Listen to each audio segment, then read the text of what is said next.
Hola, ¿qué tal? ¿Cómo están? El propósito de este video es reproducir lo esencial de unas clases que hemos dado sobre Popper en Google Meet que han tenido buena repercusión y que lamentablemente no las pudimos grabar.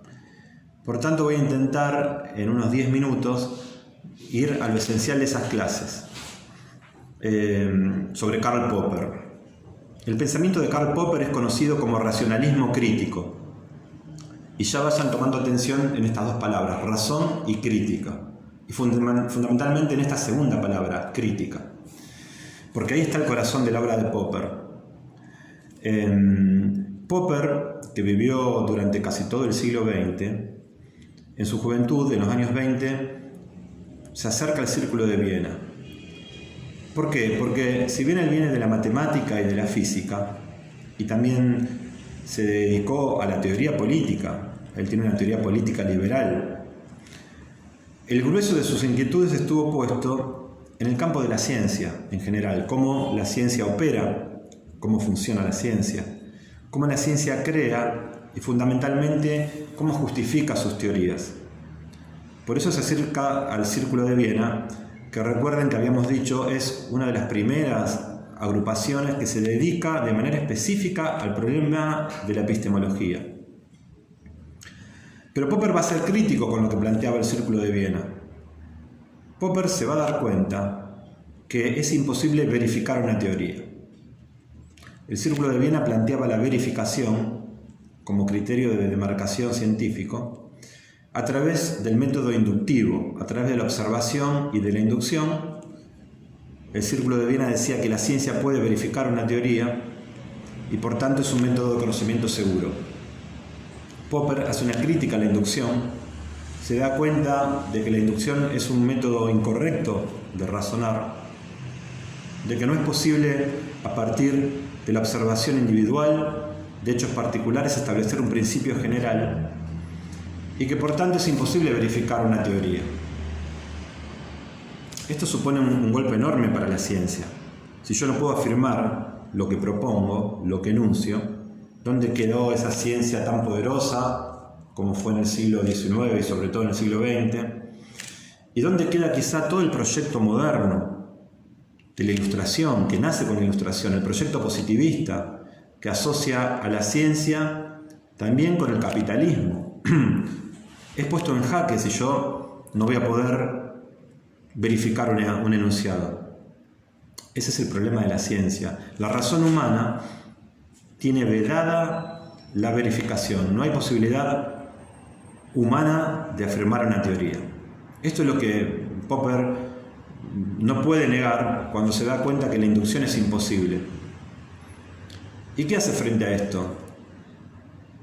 Él está interesado en este proyecto moderno, en la ciencia, y no quiere desesperar y propone entonces el racionalismo crítico y el falsacionismo en lugar de la verificación como el método de la ciencia, como la lógica de la investigación científica.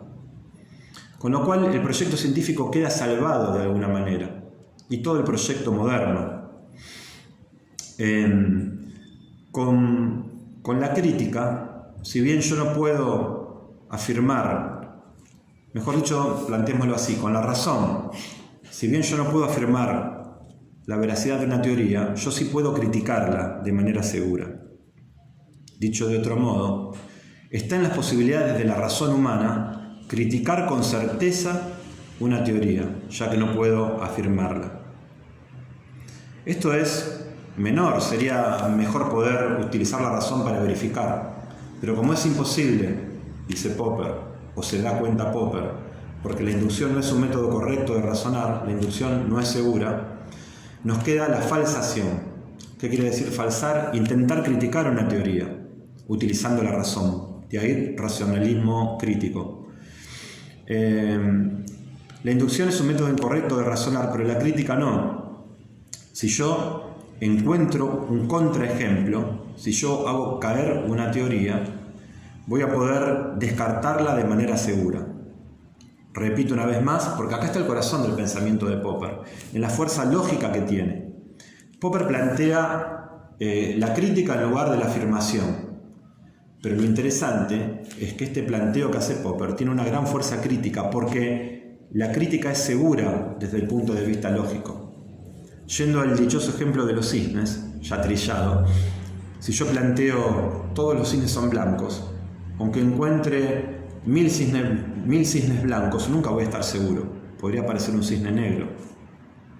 Ahora, si yo frente a la propuesta de que todos los cisnes son blancos, encuentro un cisne negro, ya estoy seguro de que ese enunciado cae. Ya lo puedo criticar y descartar de forma segura, porque con solo encontrar un cisne negro, obviamente puedo desechar de manera, desde el punto de vista lógico, con seguridad, la afirmación de que todos los cisnes serán blancos. Y este ejemplo un poco banal puede ilustrar la fuerza lógica del pensamiento popperiano. La crítica es segura. Yo puedo utilizar la razón para criticar. Puedo utilizar la razón para descartar de manera segura las teorías. La ciencia de alguna manera es salvada porque yo, conociendo cómo las cosas no son, me puedo aproximar a cómo las cosas son. La ciencia sigue avanzando a través del descarte. Ya la dinámica de la ciencia o el progreso de la ciencia no se da a través de la verificación, que es imposible, pero a través del descarte, descartando cómo no son las cosas, yo puedo progresar en la ciencia. Y me permito otro ejemplo muy coloquial. Pensemos, por ejemplo, que yo quisiera viajar a Mar del Plata y no tengo manera de conocer el camino.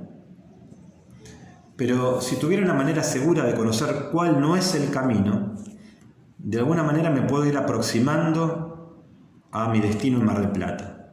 Si yo estoy seguro de que no tengo que ir al norte, de que no tengo que ir al noroeste, yo voy tachando, descartando y de alguna manera me aproximo al camino a Mar del Plata. Nunca lo voy a lograr del todo, pero me puedo aproximar. Y esta es la idea que tiene Popper de la ciencia, una búsqueda sin término, ¿no? Intentar contrastar las teorías para hacerlas caer, para intentar hacerlas caer. Si yo las hago caer, las voy desechando de manera definitiva y me voy acercando progresivamente por el descarte a una descripción mucho más acertada del mundo. Esta es la propuesta popperiana, el falsacionismo popperiano. La razón no me permite verificar, pero me permite criticar. Utilicemos la razón en criticar. La propuesta de Popper entonces es que el científico deje de enfocarse en tratar de verificar una teoría, sino se concentre en criticarla, en hacerla caer. Si lo logra, esta teoría debe ser descartada para siempre, porque la crítica es segura. Y si no lo logra, esta teoría debe ser aceptada de manera provisoria. Si se puede entender este concepto, tenemos el núcleo del pensamiento popperiano. Tenemos la esencia de lo que es el racionalismo crítico. Para utilizar y para hacer un resumen de la terminología popperiana, podemos decir que lo que él plantea, su racionalismo crítico, es que el criterio de demarcación, aquello que separa la ciencia de lo que no lo es, ya no sea la verificación, porque esta es imposible, que sea la falsación. Si una teoría científica está construida de manera falsable, esto es, de manera que pueda ser falsada, que pueda ser refutada, que pueda ser criticada, estamos frente a una teoría científica. Luego esta teoría científica va a haber que efectivamente intentar criticarla, intentar hacerla caer, buscando las consecuencias observacionales que tiene la teoría, contrastándola con los hechos, procurando torturar las hipótesis a ver si las puedo hacer caer. Si lo logro, desecho para siempre la teoría científica, no intento construir una teoría ad hoc, una teoría hecha en el momento para intentar salvarla, sino que la desecho para siempre. Si no lo logro, voy a tomar mi teoría como válida, pero provisoriamente. No se trata de una teoría cierta, sino de una teoría más legitimada, porque en términos de Popper ha superado los intentos de refutación. Entonces ahí tenemos la lógica del pensamiento popperiano. Quiero cerrar con algunas cuestiones sobre la objetividad en Popper. Para entender la objetividad en Popper, tenemos que entender entonces que la tarea del investigador consta de dos momentos. Un momento donde se propone un conocimiento, donde se enuncia una teoría, el momento de la enunciación de la teoría, que es un momento de entera libertad, donde Popper se aparta del positivismo. Popper dice que la ciencia comienza con un problema. Frente a este problema, yo ensayo una solución y luego la pongo a prueba. Quiere decir, yo enuncio una conjetura, una hipótesis que intente dar cuenta de este problema y luego lo critico, lo pongo a prueba, intento refutarlo. Esta enunciación de mi hipótesis es un momento de libertad. Puedo utilizar mi subjetividad. No hay una única fuente del conocimiento. No es la observación la única fuente del conocimiento como planteaba el Círculo de Viena o el positivismo. Yo puedo plantear mi hipótesis a partir de un sueño, puedo plantear mi hipótesis a partir de mi subjetividad y eso va a estar bien. El tema es que luego tengo que, como decía antes, criticar mi hipótesis, intentar refutarla. Y acá ya no hay libertad, hay una única manera de criticar una hipótesis. Las hipótesis se critican de manera objetiva. Así como para enunciar mi hipótesis yo puedo utilizar mi subjetividad, para criticarla debo ser objetivo, debo intentar ver su coherencia interna, debo salir a la realidad, ir a los hechos para ver si las cosas se adecuan a lo que yo planteé y por sobre todo debo someter mi teoría a la crítica. Como yo no soy muy bueno criticando mis propias teorías, debo someter mi teoría al conjunto de la comunidad científica para que la pueda criticar. Y ahí está la objetividad. Una teoría es objetiva si es construida de manera criticable y si se hace esta crítica, no solo por el propio investigador, sino por el conjunto de la comunidad científica que va a intentar hacer caer esa teoría. Si la logra hacer caer, se descarta definitivamente. Si no la logra hacer caer, se la acepta de manera provisoria. Ahí está esta idea de objetividad como intersubjetividad, porque la objetividad está en el momento del control crítico por parte de la comunidad científica, del conjunto de investigadores que conforman la comunidad científica. Ahí le va a dar la objetividad a la teoría. Bueno, el video termina acá.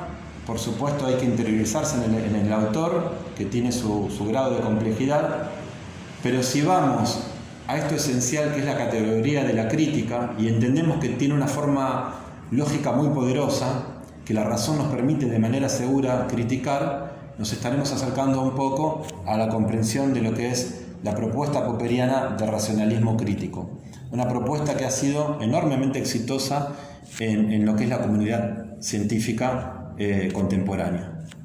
Muchas gracias.